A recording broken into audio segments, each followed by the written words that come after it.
went into teaching, I was going to be John Keating from Dead Poets Society, and I was going to be a little Michelle Pfeiffer from Dangerous Minds, which is based on the book Gesundheit, my goodness. It was based on the book My Posse Don't Do Homework.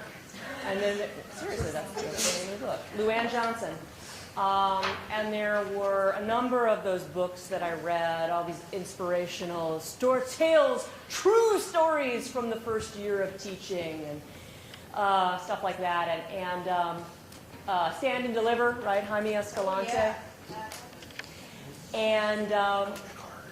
And what, so that was the expectation, that was the mental model that I brought with me into the teaching profession. Up to downstairs. And nothing short of somebody optioning my life for a movie, and not some like Lifetime network, I mean I wanted HBO to option my life, right, was going to be acceptable.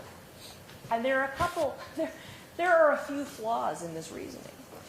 Number one, movies are made about the exceptions, not the rules.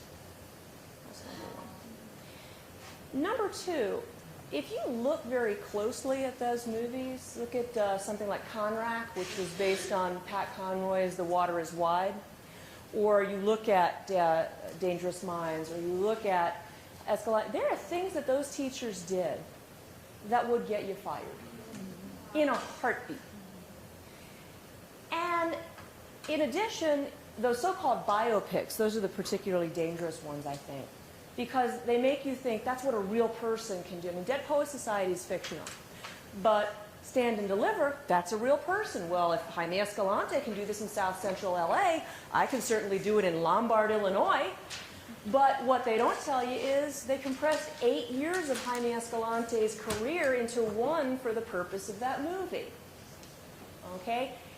In addition, he was not able to replicate those results when he went to a different school.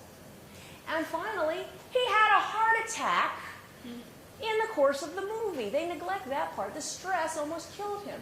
In Freedom Writers, her marriage breaks up. You know, in Dead Poets Society, the kid Neil kills himself. Okay?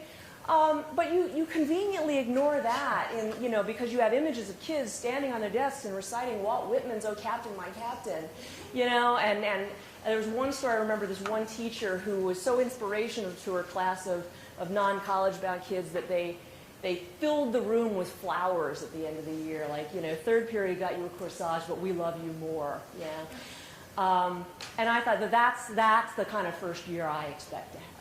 Right? In the teacher movies and the teacher books, it's one good. You can only have one brilliant teacher on any faculty, right? The one with the white hat riding in to save the villagers. Everybody else is black hats.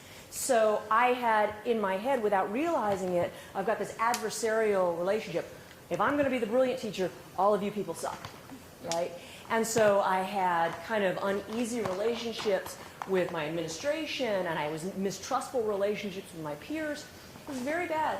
I was so unhappy, and by the end of my second year, I was so isolated and so sad because the kids were my peer group. Essentially, everything I did was for them because I didn't have any adults that I cared about in my life.